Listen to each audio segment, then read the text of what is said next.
तो लीजिए प्यारे विद्यार्थियों, हमारे पास में आ चुका है कक्षा 10वीं अर्धवार्षिक परीक्षा का 7 नवंबर को होने वाला हिंदी विषय का पूरा पेपर और इसका पूरा सॉल्यूशन। जी हाँ प्यारे विद्यार्थियों, आज मैं यहाँ पर आपको 7 नवंबर 2025 को होने वाला कक्षा 10 का हिंदी का पूरा पेपर प्यारे बच्चों विद सॉल्यूशन के साथ में बताने वाला हूँ। एक भी क्वेश्चन का आंसर प्यारे बच्चों यहाँ से आपका मिस नहीं होगा अगर आपने इस पेपर को अच्छे से देख लिया और पूरा का पूरा समझ लिया तो। अब चलो अपन जल्दी से आगे बढ़ते हैं, समझते हैं कि 7 नवंबर 2025 को कक्षा 10वीं का आपका अर्धवार्षिक परीक्षा का हिंदी विषय का पेपर आपको परीक्षाओं में देखने को कैसा मिलेगा। तो देखिएगा प्यारे बच्चों, इस प्रकार का पेपर आपका परीक्षाओं में आएगा। कक्षा 10वीं अर्धवार्षिक परीक्षा 2025-26 का ये हिंदी विषय का पेपर है। जैसा पेपर प्यारे बच्चों मैं आपको बताऊंगा ना, ठीक वैसा का वैसे पेपर आपका परीक्षाओं में आपको देखने को मिलेगा। तो चलो मैं आपको एक एक क्वेश्चन के आंसर को बता देता हूँ, ठीक है। इस प्रकार के क्वेश्चंस होंगे आपके पेपर में। जैसे आपके हाथ में प्यारे बच्चों ये पेपर आता ना, तो यहाँ पर आपको रोल नंबर लिख देने हैं। टोटल क्वेश्चन प्यारे बच्चों आपके पेपर में 23 पूछे जाएंगे और 75 अंकों का पूरा पेपर होगा। ए टू जेड जैसे क्वेश्चन प्यारे बच्चों मैं आपको बता रहा हूँ ना, ठीक वैसे के वैसे क्वेश्चंस आपके पेपर में आएंगे। आप लोग देख सकते हो ये निर्देश आपके पेपर के लिए दिए गए हैं, तो इन निर्देशों को आप लोग अच्छे से पढ़ लेना। अब पूरा का पूरा पेपर अच्छे से समझ लेना। अब चलो उसके बाद में मैं आपको पूरा का पूरा पेपर विद सॉल्यूशन के साथ में बताता हूँ, ताकि आपको ये पूरा पेपर अच्छे से समझ में आ सके। तो देखो प्यारे बच्चों, ये रहा आपका पूरा पेपर। आप लोग अच्छे से इस पेपर को देख कर जाना और पूरा का पूरा पेपर समझ के भी जाना। पहला क्वेश्चन पढ़ते हैं, श्रृंगार काल के नाम से भी जाना जाता है। देखो प्यारे बच्चों, श्रृंगार काल के नाम से किसको जाना जाता है? रीतिकाल को जाना जाता है। और अब अगला क्वेश्चन, उत्साह कविता में आह्वान किया गया है, किसका किया गया? बादलों का आह्वान किया गया है। और अब अगला क्वेश्चन, शोक स्थायी भाव है। देखो प्यारे बच्चों, शोक जो ना करुण रस का स्थायी भाव है। और अब अगला क्वेश्चन, पान वाला चश्मे वाले को समझता था, क्या समझता था प्यारे बच्चों? पागल समझता था।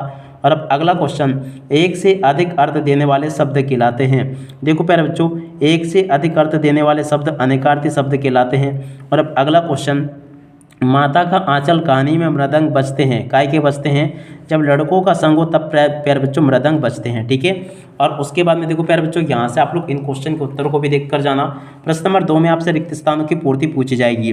रिक्त स्थानों की पूर्ति में पहला क्वेश्चन, गोपियाँ श्री कृष्ण से अपना मन वापस मांग रही है। और अब अगला क्वेश्चन, श्रृंगार करुण और शांत रसों में माधुर्य गुण पाया जाता है। और अब अगला क्वेश्चन, रमणीयार्थ प्रतिपादका शब्द काव्यम परिभाषा किसकी? पंडित जगन्नाथ की है। और तेरी गठरी में लगा चोर, मुसाफिर जाग जरा। तो देखो प्यारे बच्चों, यहाँ पर आपको मुसाफिर लिखना होगा। और अब अगला क्वेश्चन, निरोग में संधि है। देखो प्यारे बच्चों, निरोग में विसर्ग संधि होगी। और अब अगला क्वेश्चन, मधु कांकरिया के ड्राइवर का नाम क्या? जितेंद्र नारगे। यहाँ पर प्यारे बच्चों आपको जितेंद्र नारगे लिखना होगा। और उसके बाद में देखो अगला क्वेश्चन पूछा है, देख सकते हो, निम्नलिखित कथनों के समक्ष सत्य सत्य लिखिए। सत्य सत्य कैसे आपको छांटने? पहला क्वेश्चन, तुलसीदास की रचनाओं में प्रबंध और मुक्तक दोनों काव्यों का उत्कृष्ट रूप देखने को मिलता, सत्य होगा। चौपाई छंद अर्ध सम्मात्रिक छंद है, असत्य होगा। रिपोर्टाज मूल रूप से फ्रांसीसी भाषा का शब्द है, सत्य होगा। लेखक कनखियों से नवाब साहब की ओर देख रहे थे, सत्य होगा। अशोक राजनगर में रहता है, निषेधात्मक वाक्य का उदाहरण है, असत्य होगा। कवि अज्ञे ने हिरोशिमा कविता जापान में लिखी थी, ये भी आपका सत्य होगा, ठीक है। इस प्रकार से आप लोग इन क्वेश्चन के उत्तरों को देख लो और अच्छे से इनको लिख भी लो। और उसके बाद में देखो इन क्वेश्चन को भी पढ़ कर जाना आप लोग। प्रश्न नंबर 4 में आपसे जोड़ी पूछी गई है। जोड़ी में आपका अनिमेष की जोड़ी मिल जाएगी आपकी, बिना पलक झपकाए देखना से। अभियंतर की जोड़ी के मिलान प्यारे बच्चों आपका भीतर की से हो जाएगा। ललित ललित काले घुंघराले, इसके जोड़ के मिलान पुनरुक्ति प्रकाश अलंकार से होगा। संस्कृति की पाठशाला प्यारे बच्चों काशी होगी। शब्द शक्ति के वेद प्यारे बच्चों 3 होंगे। पूरब की ओर से बहने वाली हवा पूर्वाई कहलाती है, ठीक है। तो यहाँ तक के इन क्वेश्चन के उत्तरों को आप लोग देख लें और पूरा समझ लें। और उसके बाद में देखो इन क्वेश्चन को भी आप लोग देख कर जाना, जो कि प्रश्न नंबर 5 में पूछे गए हैं।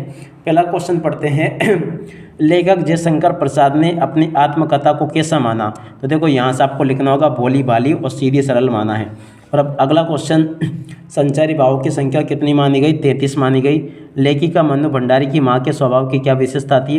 देखो धैर्यवान तथा सहनशील महिला थी। और अब अगला क्वेश्चन, किस समास में दोनों पद प्रधान होते हैं? तो देखो पहले जो द्वंद्व समास में होते हैं। एक कतार में लगी सफ़ेद बौद्ध पताका है, किसका प्रतीक है? देखो पहले जो शांति और अहिंसा का प्रतीक है। और अब अगला क्वेश्चन पढ़ते हैं। क्या लिखा है, हिंदी का स्मरण शिल्प में लिखा गया पहला उपन्यास कौन सा? तो देखो देहाती दुनिया है, ठीक है। और उसके बाद में जो आगे क्वेश्चन पूछे हैं, इन क्वेश्चन के उत्तर को भी मैं आपको बताता चलूँ। यहाँ पर क्वेश्चन पूछा है, रीतिकालीन कोई दो कवियों के नाम उनकी एक एक रचना से लिखिए। प्रश्न नंबर 6 जो पूछा ना प्यारे बच्चों, इस क्वेश्चन के उत्तर को यहाँ से देख लो। ये लिखा प्रश्न नंबर 6 का उत्तर, प्रगतिवाद की दो विशेषताएं प्यारे बच्चों आपको बताने। इस क्वेश्चन के उत्तर को यहाँ से देख लेना। और अब अगला क्वेश्चन पढ़ते हैं प्यारे बच्चों। क्या दे रखा है, प्रश्न नंबर 7 लिखा है, जयशंकर प्रसाद अथवा तुलसीदास की काव्यगत विशेषता आपको लिखनी है। देखो प्यारे बच्चों, जयशंकर प्रसाद अथवा तुलसीदास की काव्यगत विशेषता यहाँ से देख कर लिख दो, ये लिखी है, ठीक है। और उसके बाद में देखो अगला क्वेश्चन, प्रश्न नंबर 8 को पढ़ते हैं। गोपियों ने उद्धव के योग की शिक्षा कैसे लोगों को देने की बात कही है। प्रश्न नंबर 8 के उत्तर को प्यारे बच्चों यहाँ से देखकर लिख देना, ये लिखा है। 8 के अथ वाले क्वेश्चन का उत्तर प्यारे बच्चों ये लिखा है, इसको भी देखकर लिख दें। और अब अगला क्वेश्चन पढ़ते हैं। क्या दे रखा है, आप लोग देख कर जाना। बच्चों की मुस्कान और एक बड़े व्यक्ति की मुस्कान की विशेषता आपको बतानी है। देखो प्यारे बच्चों, बच्चों की मुस्कान बड़े व्यक्ति की मुस्कान में क्या अंतर है, इस क्वेश्चन के उत्तर को यहाँ से देख लें। इसके अतवाले क्वेश्चन का उत्तर प्यारे बच्चों ये दे रखा है। प्रश्न नंबर 10 को पढ़ते हैं। महाकाव्य की दो विशेषताएं बताइए। महाकाव्य की दो विशेषताएं प्यारे बच्चों आप लोग यहाँ से देख लेना, ये लिखिए महाकाव्य की दो विशेषताएं। और उसके बाद में देखो छंद किसे कहते हैं, इस क्वेश्चन के उत्तर को यहाँ से देख कर लिख दो, ये बता दिया मैंने आपको। उसके बाद में देखो अगला क्वेश्चन पढ़ते हैं। प्रश्न नंबर 11 क्या दे रखा है, अन्योक्त अलंकार की परिभाषा आपको उदाहरण से देनी है। प्रश्न नंबर 11 का उत्तर यहाँ से देख लो, ये लिखा अन्योक्त अलंकार की परिभाषा उदाहरण सहित। और उसके बाद में देखो इसके अथवा में क्वेश्चन पूछा था, शब्द गुण किसे कहते हैं, तो यहाँ से आप लोग शब्द गुण किसे कहते हैं इस क्वेश्चन के उत्तर को देख लें। और उसके बाद में देखो आगे बढ़ते हैं। प्रश्न नंबर 12 पूछा, कहानी और उपन्यास में कोई दो अंतर बताइए। देखो प्यारे बच्चों, कहानी और उपन्यास में दो अंतर यहाँ से देख कर लिख देना, ये लिखें दो अंतर। और अब अगला क्वेश्चन पढ़ते हैं प्यारे बच्चों, देख लीजिएगा। यहाँ पर क्वेश्चन पूछा था, रेखा चित्र और संस्मरण में दो अंतर। देखो प्यारे बच्चों, रेखा चित्र और संस्मरण में दो अंतर यहाँ से देख कर लिख दो, ये लिखा है। और अब अगला क्वेश्चन पढ़ते हैं। प्रश्न नंबर 13 देखते हैं, यशपाल अथवा मन्नू भंडारी की साहित्यिक विशेषता आपको बतानी है। देखो यशपाल और मन्नू भंडारी की साहित्यिक विशेषता यहाँ से देख कर लिख दो, ये बता दिया मैंने आपको। और उसके बाद में देखो प्रश्न नंबर 14, मूर्ति पर लगा सरकंडे का चश्मा क्या उम्मीद जगाता है।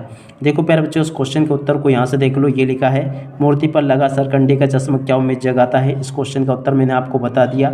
लखनवी अंदाज पाठ के आधार पर प्यारे बच्चों आपको इस क्वेश्चन के उत्तर को यहाँ से देख लेना। और अब अगला क्वेश्चन पढ़ते हैं। प्रश्न नंबर 15, मन्नू भंडारी के पिता के मुख पर गर्व और संतोष का क्या कारण था। देखो प्यारे बच्चों, प्रश्न नंबर 15 के उत्तर को यहाँ से देख लो, ये लिखा है। और सुशील वाद्यों से क्या अभिप्राय, इस क्वेश्चन के उत्तर को प्यारे बच्चों यहाँ से देख लो। और उसके बाद में चलो अपन आगे बढ़ते हैं। आगे के सभी क्वेश्चन और उन क्वेश्चन के उत्तर और मैं आपको बता दूं, ताकि आप लोग अपनी परीक्षाओं में इनको पूरा हल करके आ सके। प्रश्न नंबर 16 जो पूछा ना, 16वें क्वेश्चन के उत्तर को यहाँ से देख कर लिख दो, ये लिखा है। 16 के बाद में देखो आगे क्वेश्चन पूछे, इस क्वेश्चन के उत्तर को यहाँ से देख ले। प्रश्न नंबर 17 को पढ़ते हैं। कवि लॉन्ग स्टॉक में घूमते हुए चक्र को किस नाम से जाना जाता है। प्रश्न नंबर 17 जो पूछा है, इस क्वेश्चन के उत्तर को यहाँ से देख लो। 18वें क्वेश्चन के उत्तर को प्यारे बच्चों यहाँ से देख लो, ये लिखा है। और उसके बाद में देखो अगला क्वेश्चन, इसके अथ वाले क्वेश्चन के उत्तर को यहाँ से देख लो। और उसके बाद में देखो अगला क्वेश्चन पढ़ते हैं। यहाँ तक के क्वेश्चन के उत्तर प्यारे बच्चों मैं आपको बता चुका हूँ। और उसके बाद में देखो प्रश्न नंबर 19 जो पूछा था, निम्नलिखित गद्यांश की आपको संदर्भ प्रश्न से व्याख्या करनी थी। प्रश्न नंबर 19 में तो देखो इस क्वेश्चन के उत्तर को यहाँ से देख लो, ये बता दिया था मैंने आपको, इसकी व्याख्या ये थी। और उसके अथ वाले क्वेश्चन के उत्तर को यहाँ से देख लेना, ये भी बता दिया मैंने आपको। प्रश्न नंबर 20 पूछा था, जल के अपव्यय को रोकने हेतु एक विज्ञापन बनाकर लिखिए। देखो प्यारे बच्चों, जल के अपव्यय को रोकने हेतु विज्ञापन आपको इस प्रकार से बनाकर लिख देना है। और उसके बाद में देखो आगे आपके पेपर में क्वेश्चन दे रखा है, जीवन के लक्ष्य को लेकर दो मित्रों के बीच आपको संवाद को लिखना है। तो देखो प्यारे बच्चों, जीवन के लक्ष्य में आपको दो मित्रों के बीच में संवाद को आपको इस प्रकार से लिखना है। और उसके बाद में देखो 21वां क्वेश्चन पढ़ते हैं, जो कि यहाँ पर आपको दे रखा है। चलो मैं आपको एक एक क्वेश्चन के आंसर को अच्छे से बताता हूँ प्यारे बच्चों, ताकि आप लोग अपनी परीक्षाओं में इसको अच्छे से लिख कर आ सके, ठीक है। 21वें क्वेश्चन के उत्तर को यहाँ से देख लो, ये बता दिया मैंने आपको। 21वें के बाद में देखो बाकी क्वेश्चन के उत्तर को यहाँ से देख लो। और उसके बाद में देखो 22वां क्वेश्चन, वार्ड में व्याप्त गंदगी को दूर करवाने हेतु एक आवेदन पत्र आपको लिखना होगा। देखो प्यारे बच्चों, वार्ड में व्याप्त गंदगी को दूर करवाने हेतु आवेदन पत्र आपको इस प्रकार से लिख देना है, ये बता दिया मैंने आपको, ठीक है। उसके बाद में जो क्वेश्चन पूछे गए उनके उत्तर मैंने आपको ये बता दिए हैं। प्रश्न नंबर 23 में प्यारे बच्चों, आपको जीवन में खेलों के महत्व विषय पर आपको निबंध लिखना था। तो इस निबंध को आप लोग यहाँ से देख लो, ये लिखा पूरा का पूरा निबंध, प्रस्तावना, खेलों का शारीरिक महत्व, खेलों का मानसिक व बौद्धिक महत्व, और उसके बाद में देखो इस प्रकार से आपको पूरा का पूरा प्यारे बच्चों ये निबंध लिखकर आ जाना है। ठीक है, अब इसी के साथ में प्यारे बच्चों इस वीडियो को यहीं पर पूरा करते हैं। नमस्कार, जय हिंद, जय भारत।